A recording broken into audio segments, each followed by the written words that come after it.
सबको नमस्कार।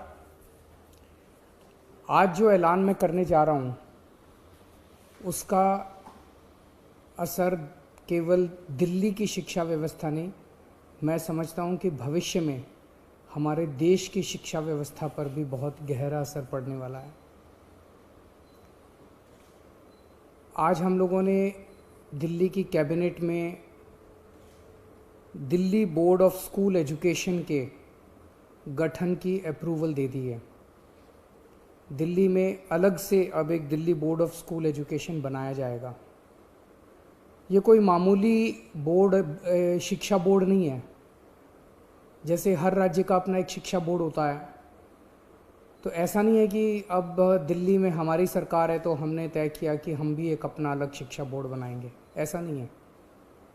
ये शिक्षा बोर्ड बनाने की ज़रूरत क्यों पड़ी और इस शिक्षा बोर्ड के ज़रिए हम क्या हासिल करना चाहते हैं।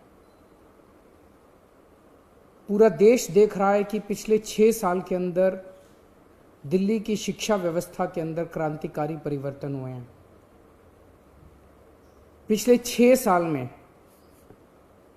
सबसे पहले हमने ये यात्रा शुरू की कि हमने दिल्ली के बजट का लगभग 25% हर वर्ष बजट का 25% पैसा शिक्षा के ऊपर खर्च करना चालू कर दिया। इससे क्या हुआ? सरकारी स्कूलों की शानदार बिल्डिंग बनने लगी, स्कूलों के अंदर अच्छी लैब्स बनने लगी, स्कूलों के अंदर अच्छे कमरे बनने लगे, स्कूलों के अंदर अच्छे ऑडिटोरियम बनने लगे, स्कूलों में स्विमिंग पूल्स बनने लगे, स्कूलों की साफ़ सफाई की व्यवस्था अच्छी होने लगी, स्कूलों की सिक्योरिटी अच्छी होने लगी, स्कूलों के अंदर टॉयलेट्स अच्छे हुए, स्कूलों के क्लासरूम्स के अंदर अच्छे डेस्क आने लगे, अच्छे ब्लैक बोर्ड्स आने लगे। एक तरह से पूरा जो सरकारी स्कूलों का ढांचा था जो कि हीन भावना से ग्रसित था, प्राइवेट स्कूलों के अंदर अच्छा इंफ्रास्ट्रक्चर होता था, सरकारी स्कूलों के बच्चों के अंदर एक हीन भावना होती थी। जब सरकारी स्कूलों पे हमने 25% बजट खर्च करना चालू किया तो सरकारी स्कूलों का पूरा काया पलट होने लगा।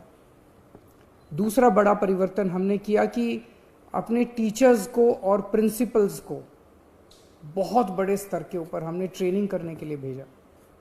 हमने उन्हें कैम्ब्रिज भेजा, सिंगापुर भेजा, फिनलैंड भेजा, अमेरिका भेजा, कनाडा भेजा, IIM लखनऊ भेजा, IIM अहमदाबाद भेजा। हमारे ढेर सारे टीचर्स और प्रिंसिपल्स वहाँ से ट्रेनिंग करके लौटे। हमने अपने बच्चों को फॉरेन भेजना चालू किया। हमने अपने बच्चों को केमिस्ट्री, फिजिक्स, मैथ्स के ओलंपियाड के लिए विदेशों में भेजा। हमारे बच्चों ने भारत का नेतृत्व किया और कई जगहों से हमारे दिल्ली के बच्चे मेडल जीत के लौटे। जब ये टीचर्स और बच्चे वापस लौटे तो इनके अंदर एक ज़बरदस्त आत्मविश्वास था और कुछ कर गुजरने की इच्छा थी। तीसरा हमने बड़ा परिवर्तन किया कि हमने अपने प्रिंसिपल्स को एम्पावर किया। अभी तक हर स्कूल के अंदर दिल्ली सरकार का डायरेक्टोरेट ऑफ एजुकेशन का बहुत ज़्यादा इंटरफेरेंस होता था, छोटी छोटी चीज़ों के ऊपर। स्कूल में कुछ भी खरीदना है, स्कूल में कुछ भी रिपेयर कराना है, सरकार से परमिशन लो। कई कई टीचर्स की पोस्ट कई कई सालों तक खाली पड़ी रहती थी। अब हमने प्रिंसिपल को पावर दे दी। प्रिंसिपल की पावर 5,000 रुपये से बढ़ा के 50,000 रुपये कर दी और उसको पावर दे दी कि अगर सरकार किसी टीचर की अपॉइंटमेंट रेगुलर नहीं कर पा रही तो वो एक सेशन के लिए बाहर से किसी टीचर की अपॉइंटमेंट करके अपना बच्चों की पढ़ाई सफ़र नहीं होनी चाहिए। हमने हर स्कूल के अंदर एस्टेट मैनेजर्स की नियुक्ति की। कई नए नए प्रयोग किए गए। सरकारी स्कूलों के बारे में कहा जाता है कि 5वीं क्लास तक भी बच्चे आते आते उनको ना अपनी किताब पढ़नी आती है, ना अपना एक लाइन पढ़नी आती है, ना गणित के बेसिक क्वेश्चंस आते हैं। उनको तैयार करने के लिए हमने मिशन चुनौती और मिशन बुनियाद जैसे कार्यक्रम, नए नए प्रयोग शुरू किए। हैप्पीनेस करिकुलम लेके आए जिससे बच्चों को मेडिटेशन कराना सिखाते हैं, बच्चों के इंटरपर्सनल रिलेशंस अपने माँ बाप के साथ, अपने परिवार के साथ, अपने दोस्तों के साथ रिश्ते अच्छे होते हैं। बच्चों की इमोशनल नीड्स पूरे होते हैं। हैप्पीनेस करिकुलम लेके आए, एंटरप्रेन्योरशिप करिकुलम लेके आए। तो इस तरह से कई सारे प्रयोग पिछले 6 साल के अंदर किए गए, जिसकी वजह से आज दिल्ली के सरकारी स्कूलों के नतीजे 98% आने लगे हैं। प्राइवेट स्कूलों से ज़्यादा नतीजे आने लगे हैं। हमारे बच्चों का इंजीनियरिंग में, मेडिकल में, बड़े बड़े अच्छे अच्छे कॉलेजेस के अंदर एडमिशन होने लगे हैं। पेरेंट्स को भरोसा हो गया है कि अब हमारे बच्चे सरकारी स्कूलों के अंदर, उनका भविष्य सुरक्षित है। ये बहुत बड़ी बात है। जो पेरेंट्स पहले सरकारी स्कूलों में अपने बच्चों को भेजना नहीं चाहते थे, आज वो पेरेंट्स अपने बच्चों को सरकारी स्कूलों में जब भेजते हैं तो उनको भरोसा होता है कि उनके बच्चों का भविष्य सुरक्षित है। बच्चों के अंदर एक जबरदस्त आत्मविश्वास पैदा हुआ है। अब अगला स्टेप लेने का समय आया है। अब ये तय करने का समय आया है कि स्कूलों में क्या पढ़ाया जा रहा है और कैसे पढ़ाया जा रहा है। हम शिक्षा क्यों देते हैं अपने बच्चों को? हम शिक्षा देते हैं 3 कारणों से, और अब वो तीनों लक्ष्य, ये जो Delhi board of school education बनाया जा रहा है, ये 3 लक्ष्य पूरे करेगा। पहला लक्ष्य, हमें ऐसे बच्चे तैयार करने हैं जो कट्टर देशभक्त हों, जो अपने देश के लिए मर मिटने का जज्बा रखते हों। हमारे बच्चे हमारे देश का भविष्य हैं।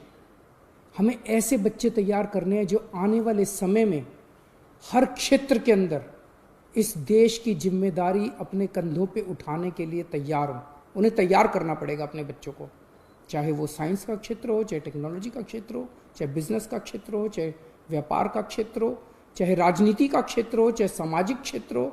हर क्षेत्र के अंदर हमारे बच्चे देश की जिम्मेदारी उठाने के लिए तैयार हों। ऐसे बच्चे हमारी शिक्षा तैयार करेगी। अब दूसरा लक्ष्य, हमारे बच्चे अच्छे इंसान बने, चाहे किसी भी धर्म के लोग हों, चाहे किसी भी जाति के लोग हों, चाहे अमीर हों, चाहे गरीब हों। ये सारी दीवारें तोड़ के एक दूसरे को इंसान समझना है और अपना जीवन एक तरफ जहां अपने परिवार के लिए वो करना है, दूसरे अपने परिवार को पालना है, दूसरी तरफ अपने समाज को और दूसरे इंसानों के लिए निस्वार्थ भाव से अपना जीवन जीना है। ऐसे बच्चे बोर्ड तैयार करेगा। और तीसरा, आज हमारे देश के अंदर सबसे बड़ी समस्या है, बड़ी बड़ी डिग्री, पीएचडी करने के बाद, बीए, बीएससी, बीकॉम, एमकॉम, बड़ी बड़ी डिग्रियां करने के बाद भी बच्चों को नौकरी नहीं मिल रही। बच्चे घर में बेरोजगार बैठे हैं। ऐसी शिक्षा का क्या फायदा? अब ये बोर्ड ऐसी शिक्षा तैयार करेगा, ऐसी शिक्षा प्रणाली तैयार करेगा। हम क्या पढ़ाएंगे, कैसे पढ़ाएंगे, ये बोर्ड बच्चों को अपने पैरों पे खड़ा होने के लिए तैयार करेगा, ताकि जब शिक्षा करके वो निकले तो वो रोजगार ढूंढने के लिए दर दर की उसे ठोकरें ना खानी पड़े। उसका रोजगार उसके साथ तैयार होना चाहिए। ऐसी शिक्षा तैयार की जाएगी। इसलिए इस बोर्ड का गठन किया जा रहा है, ऐसी शिक्षा देने के लिए, ऐसा शिक्षा का कंटेंट तैयार करने के लिए, और प्रक्रिया ऐसी बनाई जाए। आज हमारा पूरा का पूरा शिक्षा तंत्र रटने पे जोर देता है। रटो और साल के अंत में 3 घंटे के पेपर के अंदर उलट के आ जाओ। ये बदलना पड़ेगा। अब रटने पे जोर नहीं होगा, अब समझने पे जोर होगा। एक बच्चे का असेसमेंट साल के अंत में 3 घंटे में नहीं लिया जाएगा। उसका असेसमेंट पूरा साल लगातार चलता रहेगा। उस बच्चे का असेसमेंट लगातार पूरा साल चलेगा। ये इंटरनेशनल स्तर का बोर्ड बनाया जा रहा है, जिसमें ढेर सारे इंटरनेशनल संस्थाओं से सहयोग लिया जाएगा। इंटरनेशनल प्रैक्टिसेस को स्टडी किया गया है और भी स्टडी किया जाएगा, और उन इंटरनेशनल प्रैक्टिसेस को हम दिल्ली में अपने स्कूलों में और अपने बोर्ड में लेके आएंगे। इसमें हाई एंड टेक्निक्स का इस्तेमाल किया जाएगा बच्चों को पढ़ाने के लिए और बच्चों की असेसमेंट करने के लिए। जैसे मैंने बताया कि रटने के ऊपर से ध्यान हटा के अब समझने के ऊपर और पर्सनालिटी डेवलपमेंट, एक बच्चे को तैयार किया जाएगा। हमारा ये मानना है कि भगवान ने इंसान को बनाया है, हर इंसान के अंदर कुछ ना कुछ अच्छाई जरूर डाली है, कुछ ना कुछ उसके अंदर स्पेशलिटी। हर इंसान स्पेशल है। वो क्या स्पेशल है ये शिक्षा प्रणाली की जिम्मेदारी होगी कि उस बच्चे की उस स्पेशलिटी को निकाल के उसकी किस चीज़ में रुचि है और उसे किस चीज़ की ज़रूरत है, उसका कैरियर किस चीज़ में होना चाहिए और उसे कौन सा कोर्स पढ़ना चाहिए, ये शिक्षा प्रणाली निकाल के उस बच्चे को वही सिखाया जाएगा जिसमें वो माहिर है, ना कि एक रट्टू तोता जो अभी बनते हैं वो बनाया जाएगा। दिल्ली में 1000 के करीब लगभग सरकारी स्कूल हैं, 1700 के करीब प्राइवेट स्कूल हैं। इनमें जितने बच्चे पढ़ते हैं मोस्टली सरकारी स्कूल तो सभी सीबीएसई के, सरकारी स्कूल सारे सीबीएसई के हैं और 1700 जो प्राइवेट स्कूल हैं ये भी मोस्टली सीबीएसई के हैं।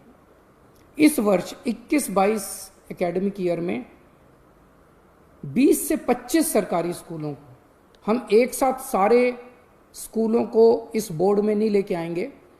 इस साल सबसे पहले साल में 20 से 25 सरकारी स्कूलों को इस बोर्ड में शामिल किया जाएगा।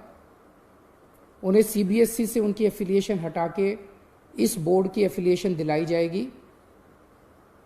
ये कौन से स्कूल होंगे इसका चयन हम वहाँ के प्रिंसिपल्स, टीचर्स, पेरेंट्स के साथ मिलकर करेंगे और हमें उम्मीद है कि 4 से 5 साल के अंदर वॉलंटैरिली सारे सरकारी स्कूल और सारे प्राइवेट स्कूल जो हैं वो इस बोर्ड में शामिल हो जाएंगे।